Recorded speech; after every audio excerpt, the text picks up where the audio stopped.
السلام علیکم، آداب عرض ہے جی ڈیئر لسنرز، کہیے جناب کیا حال احوال ہے، کیسے ہیں آپ سب؟ دعا ہے امید ہے آپ سب خیریت سے ہوں گے اور الحمدللہ میں بھی بالکل خیریت سے ہوں۔ اور جناب آپ کے لیے نیا ناول لے کر آئی ہوں، لیکن اس سے پہلے ہم کچھ باتیں کرتے ہیں فرمائشوں کے حوالے سے۔ تو بہت ساری فرمائشیں آپ لوگوں کی آتی ہیں اور میری کوشش ہوتی ہے کہ میں آپ سب کی فرمائشیں پوری کروں، لیکن ہر چیز میرے اختیار میں نہیں ہے۔ جو رائٹرز سوشل میڈیا کی رائٹرز ہیں، یعنی وہ آن لائن ہی لکھتی ہیں، ڈائجسٹ میں ان کے ناولز نہیں شائع ہوتے، وہ آن لائن رائٹر ہیں، تو ان کے اپنے آفیشیل چینل ہیں، آفیشیل پیج ہیں، اس کے علاوہ وہ شیئر کرنے کی پرمیشن نہیں دیتی ہیں۔ تو آپ لوگوں نے فرمائش کرنی ہے تو ان کے چینل پر فرمائش کیجیے، اور وہ موسٹلی ریڈنگ کے لیے اویلیبل ہیں، آڈیو میں وہ اویلیبل نہیں ہیں۔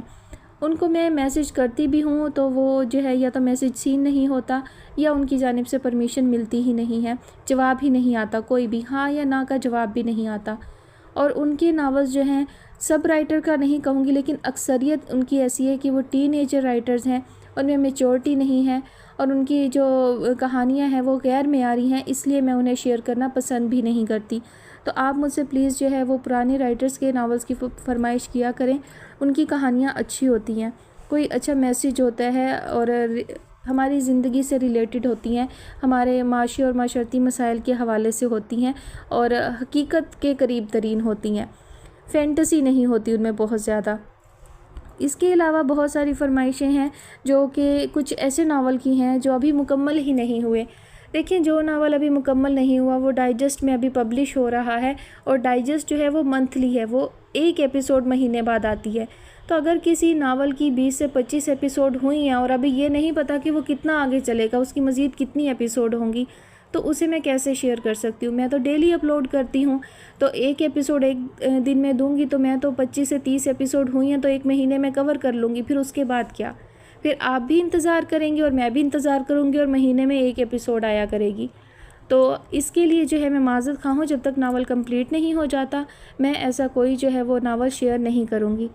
اس کے علاوہ مجھ سے فرمائش کی ہے محمد شرجیل نے، کہا ہے اقرا صغیر کا ناول صرف تمہارا مہکتا آنچل، تو مجھے یہ کہیں نہیں ملا، اس نام سے میں نے سرچ کیا تھا، مجھے یہ ناول نہیں ملا ہے، ٹھیک ہے۔ اس کے علاوہ سحر اکرام، آپ نے فرمائش کی تھی مجھ سے کہ آپ ہی نے کہا کہ ناول جو ہے وہ شیئر کر دوں، تو وہ ناول مجھے نہیں ملا، میں نے سرچ بھی کیا تھا اور میں نے فیس بک پیج پر بھی ریکویسٹ کی تھی، چپکے سے بہار آ جائے بائی سلمیٰ کمل، تو یہ جو ہے بک خریدنے کے لیے اویلیبل ہے، لیکن یہ PDF میں کہیں بھی اویلیبل نہیں ہے، تو یہ بھی شیئر نہیں ہو سکتا۔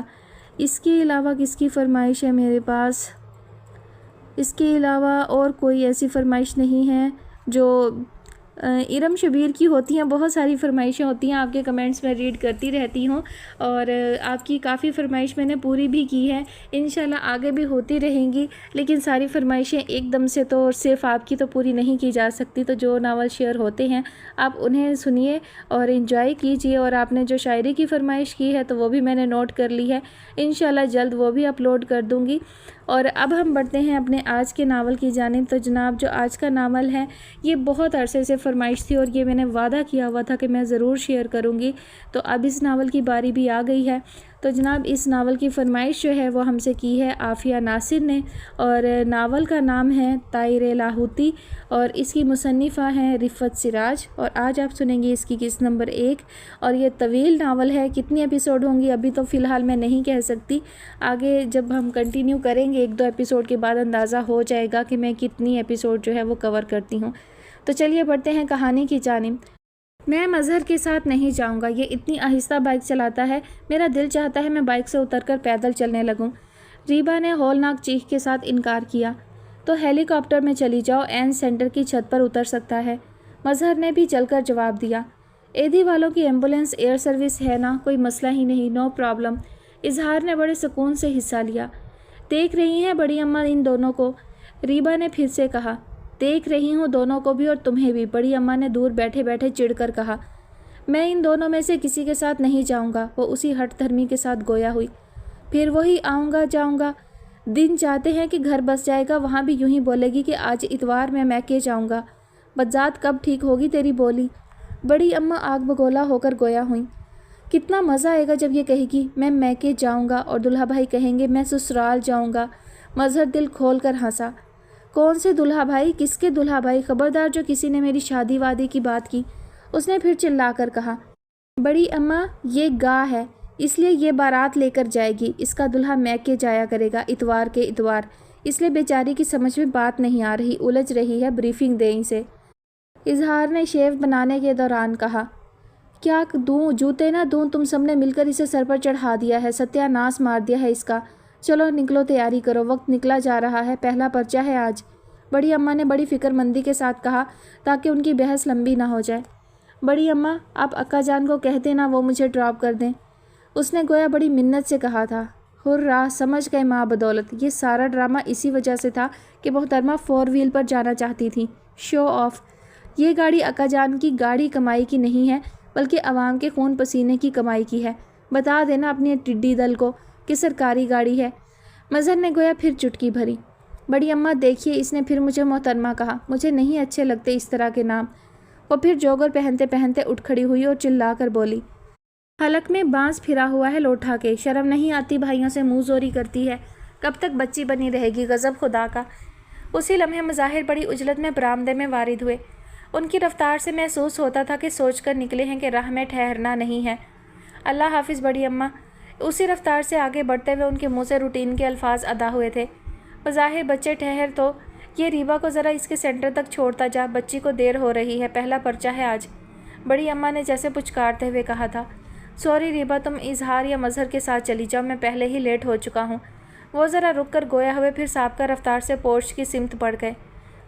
ایک دن انشاءاللہ ان سے بھی اچھی گاڑی ہوگی میرے پاس، بھلے کھڑے کھڑے جام ہو جائے، کبھی 10 منٹ کے لیے نہیں دوں گا۔ ریبا کو شدید احساس توہین ہوا تھا۔ اس وقت اکا جان مزید ترقی کر چکے ہوں گے اور ان کے پاس زیادہ اچھی گاڑی ہوگی۔ مظہر نے جیسے چڑھایا، تو مجھے پہلے کہتی، میں ظہیر سے کہہ دیتی، وہ تو گھر سب سے پہلے نکلتا ہے، وہ چھوڑ دیتا۔ آج تو مظہر کے ساتھ چلی جا، رات کو میں ظہیر سے کہہ دوں گی۔ بڑی اماں کو پوتی کی خواہش پوری نہ ہونے کا جیسے بہت دکھ ہوا، بڑی دل سوزی سے اسے بہلا رہی تھی، جو یونیفارم پہنے بالکل تیار تھی۔ ناشتہ کر لیا ٹھیک سے؟ خالی پیٹ بھلا کیا امتحان دے گی؟ انہیں محبت کے لمحات میں نیا دھیان آیا۔ کر لیا، دودھ پی لیا ہے، پیپر کے بعد برگر کھا لوں گا، اس نے تنک کر جواب دیا۔ چلتے ہو پھر چین کو؟ مظہر نے استفسار کیا۔ میرا مطلب ہے سوئے دارالعلوم، تمہارے ساتھ بائک پر جانا تو چین جانے کے برابر ہی ہے، ڈرپوک۔ وہ روحانسی ہو کر کھڑی ہو گئی۔ ہاں تو گاڑی آہستہ ہی چلانا چاہیے، یہی سمجھداری کی بات ہے۔ اظہار کے ساتھ تو میں جان بوجھ کر نہیں بھیجتی، یہ تو پیدل ہی ہوا کے گھوڑے پر سوار ہوتا ہے، پھینک نہیں دیا تھا اس نے ایک دن اپنی بڑی پھوپھی کو۔ بڑی اماں نے پوتی کو امتحان سے پہلے مکمل طور پر پرسکون کرنا چاہا۔ وہ تو ان کی طبیعت خراب تھی اس لیے ذرا جلدی تھی، اظہار نے خجالت بھرے انداز میں کہہ کر تولیے سے منہ پونچھا۔ ہاں تو صحیح ہے، ڈاکٹر سے ملی بھگت ہو گئی، کام بڑھا دیا، لازماً بل بھی بڑا ہوگا۔ ریبا مظہر کے پیچھے پیچھے چلتی ہوئی گویا اظہار کو چڑھا رہی تھی۔ ارے اظہار، بڑی اماں کو جانے کیا دھیان آیا۔ جی بڑی اماں، وہ اندر کی سمت بڑھتے بڑھتے رک گیا۔ ریبا کو کون سا برس لگا ہے؟ 2 مہینے بعد لگے گا بڑی اماں، ابھی تو پچھلا ہی لگا ہوا ہے، یعنی سویٹ 16، میرا مطلب ہے 16واں۔ بتاؤ، یعنی اب 17واں چڑھ جائے گا۔ وہ جانے کس خیال میں گم ہو گئی۔ کوئی فکر کی بات نہیں بڑی اماں، اگلے برس اتر بھی جائے گا، 18ویں کی وجہ سے، وہ اپنے مخصوص لاؤبالی پن سے کہہ رہا تھا۔ تجھے مذاق کی پڑی ہوئی ہے، مجھے یہ فکر ہے کہ اس کا لونڈا پن کیسے ختم ہوگا۔ اب کوئی بچی تو نہیں رہی، تمہارے ماں باپ ہوتے تو میں حساب شمار کیوں کرتی۔ چھوڑیں بڑی اماں، ابھی تو وہ واقعی ہی چھوٹی ہے، میرا مطلب ہے چھوٹا ہے، اور ہمیں تو واقعی وہ اپنا بھائی لگتا ہے، بڑا مزہ آتا ہے بڑی اماں۔ ہٹاؤ پرے، تم سب کی وجہ سے تو آج اس کا یہ حال ہے۔ کیا دنیا میں یہ کوئی نرالی بات ہوئی تھی کہ 6 بھائیوں پر ایک لڑکی ہو گئی تھی؟ جب تک چھوٹی بچی تھی تو چل گیا، اب پورے قد کے ساتھ اس طرح کی حرکتیں کوئی اچھی لگتی ہیں؟ لڑکی ذات ہے، پرائے گھر جانا ہے۔ ابھی پورا قد کہاں بڑی اماں، سنا ہے لڑکی کا قد 18 سال تک بڑھتا ہے، تو کیا ابھی اور اونچی ہوگی؟ اچھا خاصا قد ہو گیا ہے اور لمبی ہو گئی تو خدا کی پناہ اتنے قیمتی کپڑے پہلے ہی بیکار ہو گئے ہیں، ادھر کپڑا بنایا ادھر 3 مہینے بعد چھوٹا۔ اچھا، آپ کو کپڑوں کی وجہ سے فکر ہے، اب سمجھا، اظہار نے اندر کی طرف بڑھتے ہوئے سمجھنے کے انداز میں گردن ہلا کر کہا۔ بڑی اماں اب کسی اور دھیان میں اگال دان میں پیک تھوک رہی تھی۔ اللہ کرے ان حسینوں کے ماں باپ مر جائیں، کوئی ہو بہانہ اور ہم ان کے گھر جائیں۔ وہ جیسے ہی گلی کے موڑ پر پہنچی، کانوں سے ایک بازاری قسم کا شعر ٹکرایا۔ طبیعت کی شکاوت بے رحمی پسندیدہ شعر سے بھی آشکار تھی۔ منہ در منہ کسی کے والدین کے بننے کا ذکر یا خواہش اعلیٰ درجے کی سنگ دلی نہیں تو پھر اور کیا ہے؟ اس کے سینے میں چڑیا جیسا دل دھک دھک کرنے لگا، پیشانی عرق آلود ہو گئی۔ جانے کتنے عرصے سے یہ سلسلہ چل رہا تھا مگر اس نے نگاہ اٹھا کر آج تک نہ دیکھا تھا۔ 10 منٹ کی واک پر اس کا پرائیویٹ سکول تھا جہاں وہ پڑھانے جاتی تھی، مگر یہ فاصلہ اسے صدیوں پر محیط لگنے لگا تھا۔ وہ اسے اسی موڑ پر ملتا تھا، سارا ایریا ہی اسے بہت اچھی طرح جانتا تھا۔ اگرچہ وجہ شہرت بہت خوب نہیں تھی، بدنام نہ ہوں گے تو کیا نام نہ ہوگا کہ مستاق صورتحال تھی۔ کل ہی وہ 8th کلاس میں انگلش پڑھاتے ہوئے فیمس اور نوٹوریس کا فرق سمجھا رہی تھی کہ فیمس یعنی مشہور اور نوٹوریس کے معنی بدنام کے ہیں، تو ایک جھماکے سے وہ اس کے سامنے آ کھڑا ہوا تھا، ایک خوف کی صورت۔ یوں تو اب وہ ہر دم ہی اس کے اعصاب پر سوار رہتا تھا۔ اس کی سلگانے بلکہ راکھ بنا دینے والی نگاہیں اسے ہمہ وقت اپنے تعاقب میں دکھائی دیتی تھی۔ اچھی خاصی نفسیاتی مریضہ بنتی جا رہی تھی۔ یوں بھی لوئر مڈل کلاس کی لڑکی اپنی کم مائیگی پر یوں شرمسار نظر آتی ہے جیسے اس کی اپنی کوئی جان بوجھ کر کی ہوئی غلطی ہو، حالانکہ دکھ در پہچان کر دستک نہیں دیتے۔ یہ تو خانہ بدوشوں کی طرح ڈیرے ڈیرے پھرتے ہیں، نام نسب نہیں دیکھتے، مقام مکان نہیں دیکھتے، اور پھر افلاس دنیا کا سب سے بڑا دکھ نہیں ہے، ہرگز نہیں ہے۔ ایک کروڑ پتی کو جب اس کا اپنا سگا بھائی یا بیٹا ناک بن کر ڈستا ہے تو دکھ سے اس کی بھوک اڑ جاتی ہے۔ 6 کھانوں سے سجی اس کی میز اسے نہیں لبھاتی۔ وہ کئی دن کھانا نہیں کھاتا، خواب آور گولیاں کھا کر پڑا سو رہتا ہے۔ بیڈ روم کا دروازہ بند ہو جاتا ہے، صاحب سو رہے ہیں، صاحب کی طبیعت ٹھیک نہیں ہے۔ ایسی سرگوشیاں ماحول میں سرگرداں ہوتی ہیں۔ وہ بیٹی جو پیا دیس جانے کی عمر میں ہوتی ہے، حسین سپنوں کے چمنستان میں سیر کنا ہوتی ہے، زمین بچانے کے چکر میں کبھی 20 سال بڑے کبھی 20 سال چھوٹے سے بیاہ دی جاتی ہے۔ دکھ اس کی عمر بھر کی بھوک اڑا دیتا ہے، عمر بھر کھانا زہر مار کیا جاتا ہے۔ اس عورت کا دکھ بھی افلاس سے بڑا ہوتا ہے جو حسین و ذہین ہوتی ہے مگر سوت کا نخرہ دیکھتی ہے، اس کی بھی بھوک مر جاتی ہے، وہ بھی زندہ رہنے کے لیے کھاتی ہے۔ اس شخص کی بھوک بھی عمر بھر کے لیے مر جاتی ہے جو لاکھوں کے اکلوتے وارث کو خود کاندھا دیتا ہے، مٹی ڈالتا ہے۔ اس معشوقہ کی اشتہا بھی مر جاتی ہے جس کے پاس زیور کپڑوں کا ڈھیر ہوتا ہے مگر اسے چاؤ سے بیاہ کر اپنے گھر لے جانے والا دائی اجل کی پکار پر لبیک کہہ دیتا ہے۔ بعض دکھ افلاس سے بھی بڑے ہوتے ہیں۔ مفلس روکھی سوکھی جس اشتہا و رغبت سے کھاتا ہے، اس بے خبر ناشکرے کو کیا خبر کہ اشتہا تو اس کی دولت ہے۔ پھر انسان صرف اور صرف مفلسی پر شرماتا ہے تو یہ اس کی لا علمی کی انتہا ہی تو ہے۔ سکھ کے معیار اور پیمانے متعین نہیں ہیں۔ یہ ہما سونے کی پلیٹوں میں کھانے والوں کے سروں پر ہی بیٹھے یہ طے نہیں ہے۔ پھر افلاس پر ندامت کیوں؟ اتنی بے اعتباری اپنی ذات پر کیوں؟ کم مائیگی کا احساس تو ایک افیم ہے جو جیتے جاگتے ذہن انسان کو مستقل خفتہ رکھتا ہے، اس کے کبھی مزمحل کر دیتا ہے۔ محض اس تاریک احساس کی بدولت انسان اپنی قوتوں کو پہچاننے کی کوشش ہی نہیں کرتا۔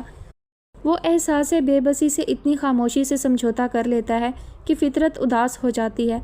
آدم بہشت سے ہیرے جواہرات سے لدے ہوئے اونٹ لے کر زمین پر نہیں اترا تھا، اس نے زمین پر ہل چلا کر بیج بونے کی پہلی مشقت کی تھی، مگر انسان نے صرف سونے کی اشرفیوں، روپے، ڈالر، پاؤنڈ تک خوشی اور نعمت کو محدود کیوں کر دیا؟ سکون کی نیند ہی تو دولت ہے، ایک روٹی سے آدھی دوسرے کو دینے سے ملنے والی خوشی بھی تو دولت ہے، دکھ سے نڈھال کسی انسانیت کو اپنائیت کا احساس بخش دینا بھی تو دولت ہے، ضعیف باپ کے پاس بیٹھ کر اسے اپنی سعادت مندی کا یقین دلا کر الوہی سکون سے دوچار کرنا بھی تو دولت ہے۔ سکون کی دولت، روشن ضمیری کی دولت، دور دیس سے بیٹی کا اپنی ماں کو محبت نامہ بر وقت لکھ بھیجنا اس احساس کی اعلیٰ ترین سطح ہے۔ اس کے بعد ماں کی انگ انگ سے پھوٹنے والی خوشی تو خود ایک نعمت ہے جو دور دیس سے بھیجی جاتی ہے۔ پھر بھی جانے کیوں محنت کر کے اپنا پیٹ پالنے والے شرمندہ سے نظر آتے ہیں، حالانکہ ہر انسان اپنی ذات میں بے شمار خزانوں کا مالک ہوتا ہے۔ یار نوشا، اتنی ٹھنڈی آہیں کیوں بھر رہے ہو؟ ایسا لگ رہا ہے ایئر کنڈیشن چل رہا ہے۔ اس کے جگری یار نے آنکھ مار کر ماہ نور کی سمت دیکھا تھا جس کے قدم من بھر کے ہو رہے تھے اور پسینہ آبشار کی مانند پھوٹ رہا تھا۔ یار تمہاری بھابھی کام پر جا رہی ہے، اسے خدا حافظ کہنے ادھر آئے تھے۔ چھوٹی چھوٹی باتوں کا خیال رکھنے سے آپس میں محبت بڑھتی ہے، برجستہ جواب آیا تھا۔ ماہ نور کے کانوں میں انگارہ بن کر جملہ داخل ہوا تھا، اسے یوں لگا گویا چار سمت آنکھیں ہی آنکھیں ہوں، اشارے کرتی ہوئی، ملامت کرتی ہوئی۔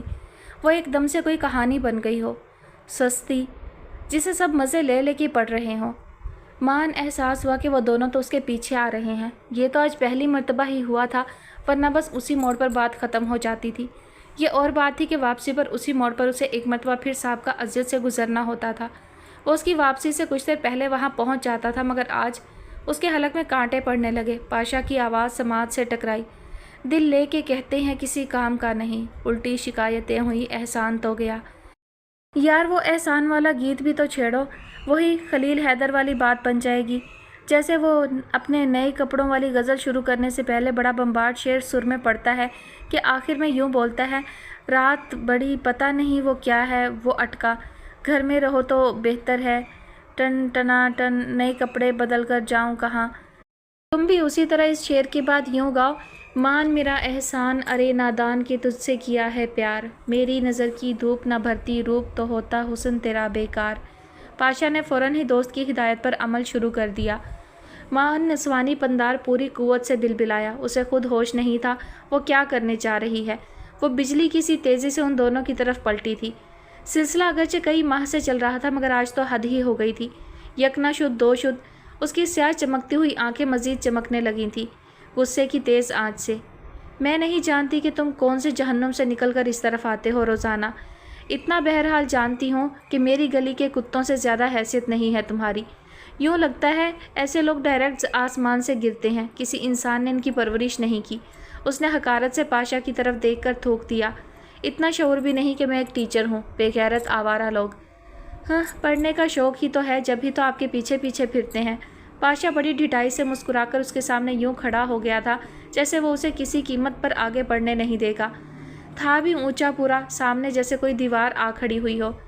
حیرت و افسوس نے اسے گنگ سا کر دیا تھا۔ اپنے حساب سے تو اس نے نہایت ذلیل کیا تھا، مگر دوسری طرف تو ایشاریہ کے حساب سے بھی فرق نہیں تھا۔ ایک وہ تھی کہ کسی کا آف موڈ دیکھ لیتی تو رات کو نیند نہیں آتی تھی، ایک یہ کہ احساس ذلت ہی نے تو آج کم آئے گی کے احساس کی تنابیں توڑی تھیں۔ مگر چونکہ یہ برا آدمی ہے، برائی اوڑھ پہن چکا ہے، صرف برا ہے، احساس کی دولت اس سے چھن چکی ہے، یعنی ضمیر مر چکا ہے۔ اس کے اندر خیر و شر کی جنگ بند ہو چکی ہے کہ خیر کی کسی منحوس گھڑی شکست واقع ہو چکی ہے، بس شر غالب ہے۔ جہاں صرف شر ہی شر ہو، اسے افسوس ہونے لگا جہاں اتنے مہینوں سے برداشت کر رہی تھی وہاں اور کر لیتی، کیا فائدہ ہوا۔ لیکن آج معلوم نہیں کیوں ایک خیال آ گیا تھا کہ ادھر اور بھی لڑکیاں ہیں اس سے زیادہ آزاد خیال، وزادار، خوبصورت، ان کو تنگ کیوں نہیں کرتا۔ اسے کیا سمجھتا ہے آخر، کوئی آسانی سے حلق میں اتر جانے والا ترن والا؟ یہ اسے علم ہے کہ میرا کوئی سگا بھائی نہیں ہے، نہ بڑا نہ چھوٹا، اور باپ بھی ریٹائرڈ اسکول ٹیچر ہے اور آئے دن کا بیمار۔ یقیناً اسے سب کچھ پتا ہوگا۔ کمزور تو کم ظرفوں اور رزیلوں کو یوں بھی زیادہ بھاتا ہے۔ جوش اترا تو احساس کم آئیگی نے پھر بزدل بنا دیا۔ مجھے ان کے منہ نہیں لگنا چاہیے تھا۔ وہ کنی کترا کر اس کے دائیں پہلو کی طرف سے آگے بڑھ گئی۔ پاشا نے بھی کوئی مزاحمت نہیں کی، حالانکہ اسے اسکول پہنچنے تک کئی مرتبہ محسوس ہوا کہ وہ پیچھے پیچھے آ رہا ہے۔ بس دو ہی ہیں اور یہ تو بہت چھوٹی ہے، بھلا کیا کام کر پائے گی، الٹی چیزیں ہی توڑے گی۔ بالوں میں رولر لگائے بیگم نفیس خواجہ نے لاؤنج میں قدم رکھتے ہی ناقدانہ نظر سے دونوں لڑکیوں کا جائزہ لیا اور پرانے ملازم علیہ کی سمت دیکھ کر بڑی نخوت سے کہا، لڑکیوں کے ماں باپ کی طرف دیکھنا بھی پسند نہیں کیا۔ کام بہت ستھرا کرتی ہیں بیگم صاحبہ، بہت تیز، آپ خوش ہو جائیں گی، بڑی جلدی کام سمجھ لیتی ہے، اللہ یار کے بجائے لڑکیوں کے باپ نے دست بستہ عرض کی۔ بیگم نویس خواجہ نے ایک اچرتی نگاہ لڑکیوں کے باپ کے بوسیدہ لباس پر ڈالی۔ دیکھ لیتے ہیں، تم نے 6 مہینے کی تنخواہ ایڈوانس مانگی ہے، اعلیٰ یار بتا رہا تھا، مگر فی الحال صرف 2 ماہ کی تنخواہ ایڈوانس ملے گی۔ اگر لڑکیاں کام سمجھ گئیں تو ہم باقی 10 مہینوں کی تنخواہ ایڈوانس دے دیں گے۔ خیر ہو مالکن کی، اللہ سائیں بہت دے۔ لڑکیوں کے ماں باپ نے ہاتھ اٹھا کر گھگیاتے ہوئے دعائیں دینا شروع کر دیں۔ اللہ سائیں بڑا رتبہ دے، بہت خوشیاں دے۔ ٹھیک ہے، اللہ یار ان کو 2 مہینے کا ایڈوانس 300 روپے دے دینا۔ تو 300؟ لڑکیوں کا باپ پھر گھگیایا۔ یہ یہاں رہیں گی، کھائیں گی، پہنیں گی، اس کا کوئی حساب نہیں ہوگا، وہ بھی خرچہ ہمارے ذمے ہی ہوگا۔ گوٹھ میں گرمی میں سڑتی تھیں، یہاں پنکھا چلا کر سویا کریں گی۔ ہم تو اوروں سے زیادہ تنخواہ دے رہے ہیں، آس پاس کی کوٹھیوں میں گوٹھوں سے آئی لڑکیوں کو مہینے میں 150 سے زیادہ کوئی نہیں دیتا۔ خیر ہو مائی باپ کی، لڑکیوں کے ماں باپ مارے تشکر کے دوہرے ہو گئے۔ اور پھر تمہاری سفارش اللہ یار نے کی تھی، یہ ہمارا بہت پرانا اور قابل اعتماد ملازم ہے۔ اللہ یار کی گردن افتخار سے تن گئی۔